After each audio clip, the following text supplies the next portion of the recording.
Bismillahirrahmanirrahim. Assalamualaikum warahmatullahi wabarakatuh.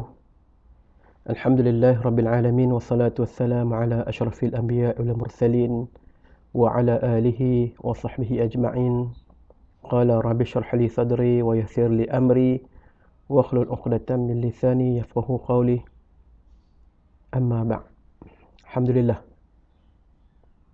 InsyaAllah pada hari ini saya Muhammad Hilmi bin Ahmad mewakili sahabat-sahabat saya yang telah pun melakukan satu penyelidikan dan juga kajian, dan insya-Allah pada hari ini untuk seminar Darul Aman 2020 peringkat kebangsaan saya akan membentangkan tajuk berkaitan pengetahuan pedagogi, kemudahan pembelajaran dan hubungannya dengan kualiti pengajaran guru tahfiz model ulul albab di Malaysia.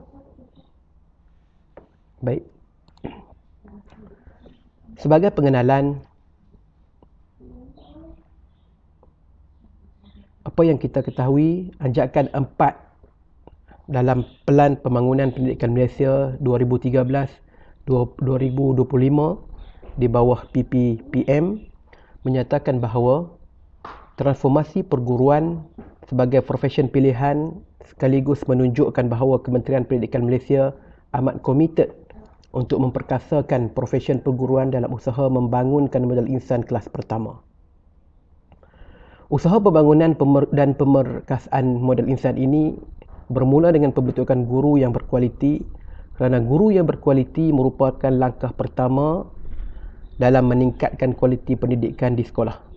Jadi selaras dengan anjakan ini, pihak KPM berhasrat untuk memastikan guru memberikan tumpuan kepada pengajaran di sekolah dan membuka laluan kerjaya berdasarkan kompetensi dan juga prestasi.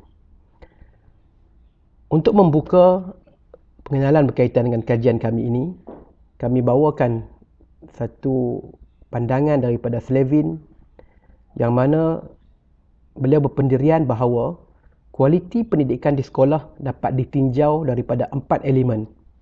Jadi 4 elemen ini ialah yang pertama kualiti pengajaran, yang kedua aras pengajaran, yang ketiga pemberian ganjaran, dan yang keempat masa yang mencukupi. Kualiti pengajaran dia bergantung kepada tahap keupayaan seorang guru yang bertindak sebagai perancang dan juga pelaksana di dalam bilik darjah. Jadi bagi dalam usaha melahirkan guru yang berkualiti, guru perlu menguasai beberapa kemahiran seperti penguasaan dalam bidang, menguasai kaedah pengajaran dan juga pengurusan bilik darjah.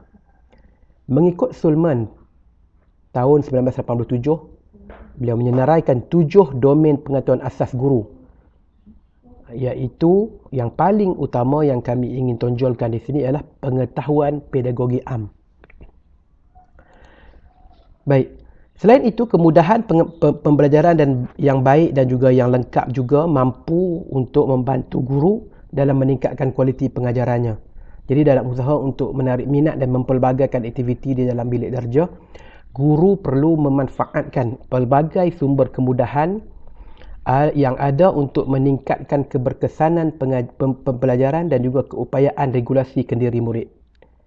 Jadi dalam program tahfiz model ulul albab ini, ia juga adalah satu inisiatif KPM dalam mengembangkan bakat serta potensi murid dengan menggabungkan aliran pendidikan tahfiz dan juga aliran akademik.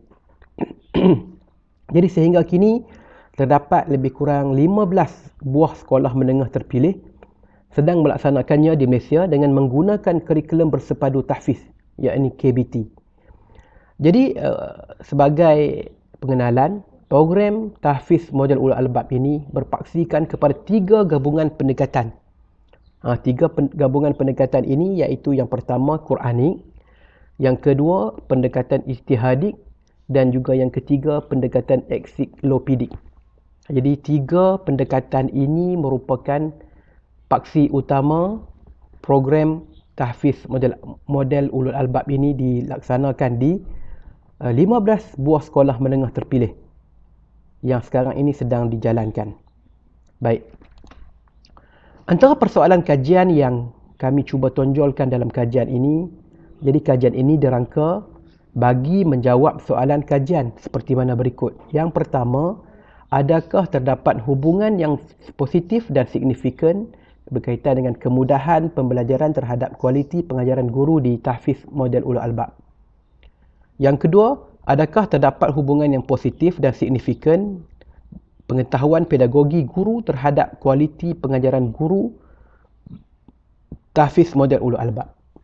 Ini merupakan dua persoalan kajian yang kami laksanakan sepanjang kajian ini dilaksanakan. Baik, dari segi metodologi kajian, yang pertama berkaitan dengan reka bentuk kajian. Secara asasnya, kajian ini adalah terbentuk ataupun berbentuk tinjauan yang mana menggunakan kaedah deskriptif secara didaktif. Dan juga kajian ini dimulakan dengan merangka hipotesis diikuti dengan pengukuran data kajian secara empirikal dan disusuli dengan analisis secara kritikal. Jadi, tindakan ataupun tinjauan survey iaitu tinjauan semasa ataupun keratan lintang kami gunakan dalam reka bentuk kajian pada kali ini. Yang kedua, persempelan. Jadi lokasi kajian kami libatkan 3 buah sekolah menengah kebangsaan agama di bawah kawal selia KPM meliputi zon yang berbeza. Jadi 3 buah sekolah menengah kebangsaan agama ataupun SMKA. Yang seterusnya, peserta kajian seramai 144 orang guru telah kami jadikan responden berdasarkan sekolah yang kami pilih daripada gabungan 3 sekolah tadi. Baik, instrumen kajian pula kami telah adaptasikan daripada beberapa pengkaji terdahulu yang mana kami menggunakan instrumen kajian berkaitan soal selidik. Soal selidik yang mana terbahagi kepada 2 bahagian. Bahagian pertama dan juga bahagian 2. Bahagian pertama merupakan soal selidik berkaitan demografi guru, manakala bahagian yang kedua, soal selidik meliputi 3 konstruk iaitu pengetahuan pedagogi, kemudahan pembelajaran dan juga kualiti pengajaran guru. Untuk seterusnya, berkaitan dengan analisis data, jadi permodelan persamaan berstruktur yang kami laksanakan ini digunakan untuk menentukan model pengukuran dan juga model berstruktur kajian dengan menggunakan perisian SMART PLF SEM 3.0. Jadi PLS SEM ini dipilih sebagai kaedah untuk menganalisis data kerana pertamanya PLF SEM ini adalah kaedah analisis yang sangat sesuai walaupun terdapat permintaan yang minimum terhadap saiz sampel dan juga kenormalan data. Jadi yang kedua, kerana model ini lebih sesuai dengan sifat kajian ini kerana kemampuannya memberikan ramalan yang lebih baik bagi melihat hubungan antara pengetahuan, pedagogi dan juga kemudahan pembelajaran terhadap kualiti pengajaran guru. Jadi analisis data ini kami laksanakan berdasarkan model yang saya telah nyatakan sebentar tadi. Baik, untuk seterusnya berkaitan dengan dapatan kajian, hasil dapatan kajian dianalisis berdasarkan penilaian model pengukuran diikuti dengan penilaian model berstruktur untuk menguji hipotesis yang telah dibina dalam kajian ini. Jadi saya lampirkan di sini rajah yang pertama bagaimana algoritma PLS bagi penilaian model berstruktur. Baik, seterusnya kita lihat jadual yang ketiga ini yang mana hasil dapatan kajian